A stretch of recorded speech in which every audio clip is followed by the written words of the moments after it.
Hi, I'm Robert from Master Guitar Academy. Today is a sad day because Prince is no longer with us. Prince was a huge inspiration to me and of course to millions of people around the world. He was just an amazing musician, amazing performer, amazing songwriter, and he was just enormous talent. So today I thought I'll show you some of the techniques he was using when he played funk guitar. As you probably know, he was a master of funk music, and his funky side is probably what made me the most interested in his music. I love a lot of his stuff, but especially the funky stuff. He was just such a master of it. So I'm going to show you a simple chord progression, and I'll show you how you strum the chords to make it really funky and groovy. And this technique is really useful in other styles of music as well. If you listen to guys like Hendrix and Stevie Ray Vaughan and other players, even in other styles of music, they use this type of technique a lot, which is basically it's about playing rhythm steady and muting at the right places, so to speak. So let's say we have a chord progression like this. Half a bar we play B flat minor, and the second half of that bar C minor, and then F minor for one bar. So 2 bars in total. So this is the 4 chord, 5 chord, and 1 chord. And check out the tune Chelsea Rodgers, a great Prince tune. What I'm showing you here is based off of what he played there. So he's playing mostly on the ands. So 1 and 2 and 3 and 4 and 1 and 2 and 3 and 4 and...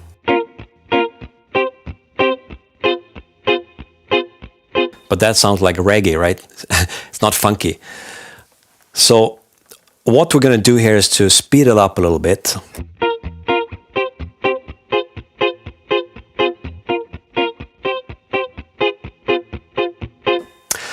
But one of the problems here is that I'm using the full chords, and that doesn't work either. So we're just going to play the top 3 notes from each of the chords. So if we think of a B flat minor bar chord, we're just going to be playing with the index finger barred. And that's a B flat minor, and then C minor.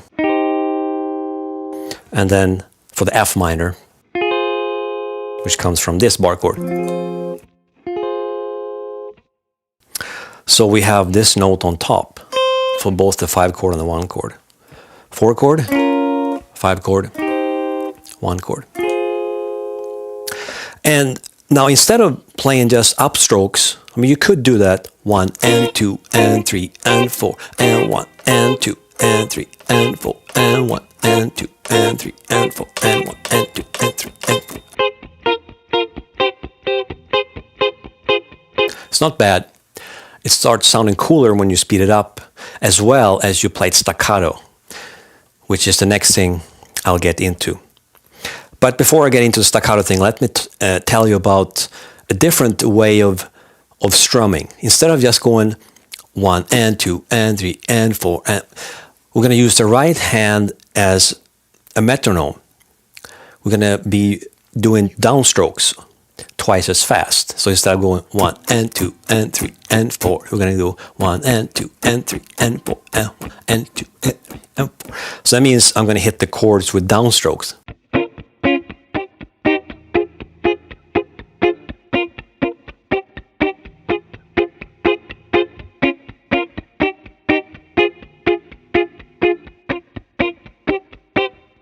And what's happening here is that if you listen to just my right hand, if I don't even hit the strings, I'm going 1, 2, 3, 4, and 1, 2, 3, 4, 1, 2, 3, 4.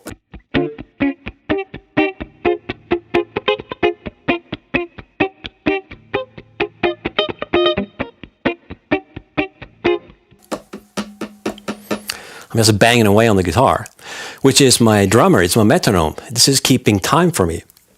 Makes it actually easier, especially once you get into the groove and you got the drums loud supporting you. So that's a key ingredient, and that makes it possible to add the stuff I did on the F minor chord. That kind of thing. Because your hand is already ready for that, just going up and down. So I'm doing 16th notes, accents basically. And I can play around with that as long as I know where each downbeat is. 1 and 2 and 3 and 4 and 1 and 2.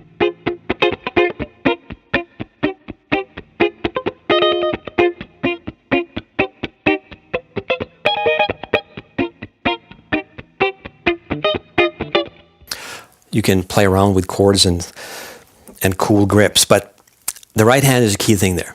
All right, that's keeping time for you. Now, related to that is muting. You could practice just putting the left hand fingers across the strings and play.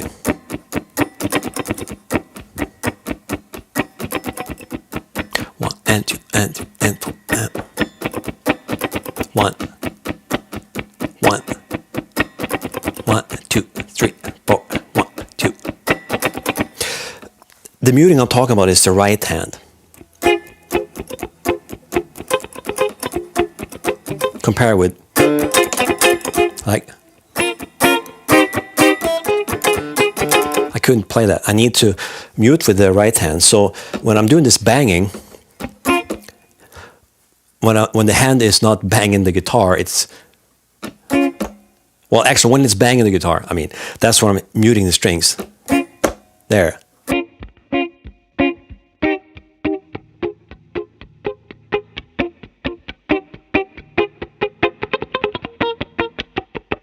You know, it can go really fast. So hitting the guitar, my hand, this part of the flash is just coming down on top of the strings. Which is another reason for why this technique is really useful. And then the left hand also has to work with muting. And also staccato. Because you hear that it sounds better than when I do this.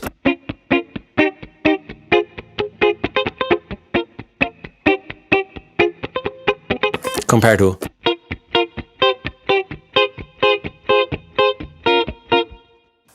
Because in that second example, I let the notes of the chord ring out more. It turns it into reggae or something. So to make it a real staccato, as soon as when I hit the strings with the right, when I bang on the guitar with the right hand, that's when the left hand, well, mostly on the first two chords, index finger, I just release the pressure off the strings.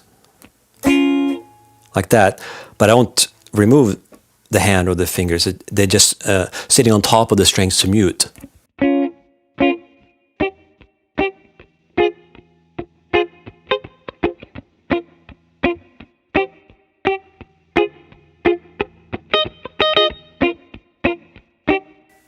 So in that respect, I'm using both hands together, right there, and right there, and right there. My fingers are on the chord shape, but they're just sitting on top of the strings without fretting down.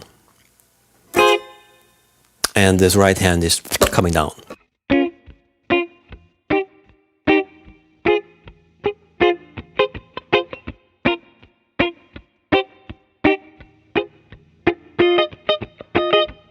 Really useful and really important technique to get used to, because you can use this in, you know, a lot of styles of music, and it's really fun and really cool way to play, and will also make your timing better, because you're going to be more in the pocket when you can do this. All right, so that's sort of the basics of this, and then this technique is used in a lot of funk style tunes by Prince and others, James Brown and so on. Now, they don't always do the muting thing. It depends on the song, but I wanted to show you this because this is tricky for a lot of people, but it's one of those things that's like biking. Once you riding a bicycle, once you get used to that, it just happens automatically. You don't think about it. And the same with this. But remember the muting, and remember the right hand being a metronome.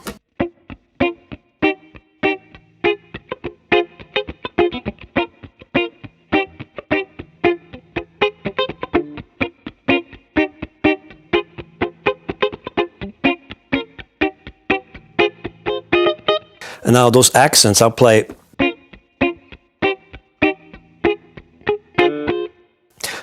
And that's another thing. You hear the D string was ringing. So I have to make sure I don't play any other strings than G, B, and E strings. And that's, for the first two chords, that's usually mostly handled with the index finger. And I try to hit, of course, with the right hand only those strings. And on this chord, it's the touching the D string.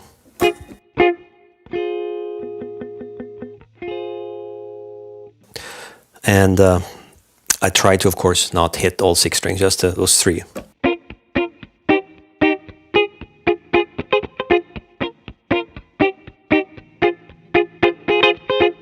Ba ba da ba da ba ba ba ba ba ba ba ba ba ba da da da da da da. That's the rhythm. Da da da da da.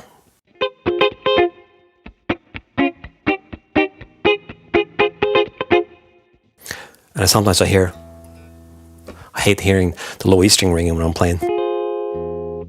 Doesn't sound good.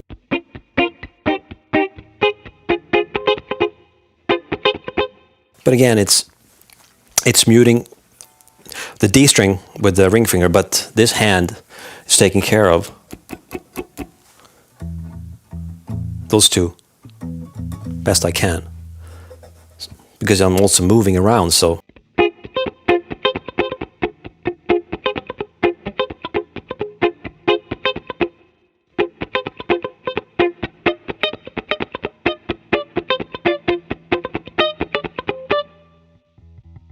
If it rings a little bit, not a big deal.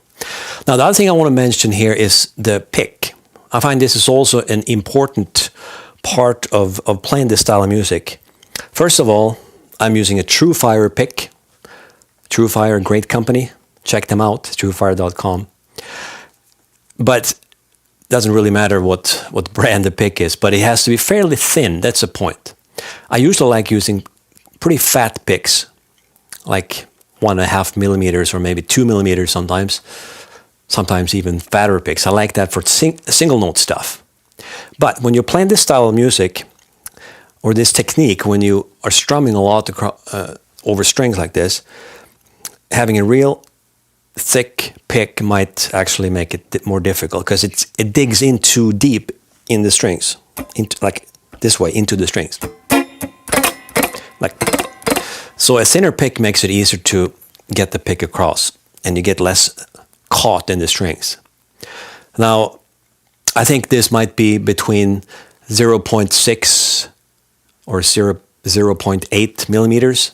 So play around with that, see what you find is easiest. If it's too thin and too floppy, it's hard to get the distinct strum going too. So you'll have to find what works for you. I think 0.7 is one that I like to use for this style of playing, for this technique. And the other thing about the pick is, instead of using the pointed side, I just roll it over and use the more rounded side. You know, you have 2 rounded sides. And the reason for that is if you have the pointed side, when you hit the strings, it tends to go deeper into the strings. And it doesn't roll across or slide across the strings as easily as this side does, because it's more round, and also I angle a little bit. Instead of having it just the same angle as the strings, I angle a little bit this way. Then it glides across the strings easier. So that's important. A fairly thin pick, use the round side, and keep a steady rhythm, and try to hit only the strings that you intend to hit.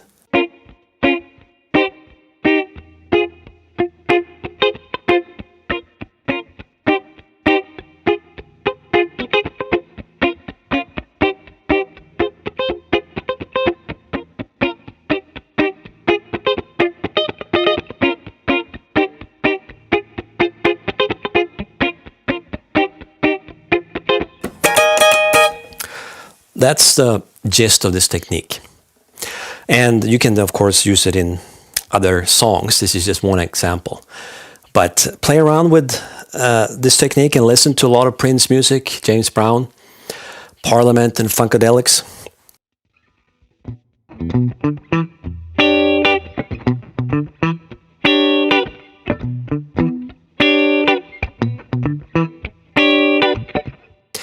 Anyway, that should give you some ideas. So remember, it's muting, left hand, right hand. It's strumming with round side of the pick, thin pick, and you use your right hand as a metronome.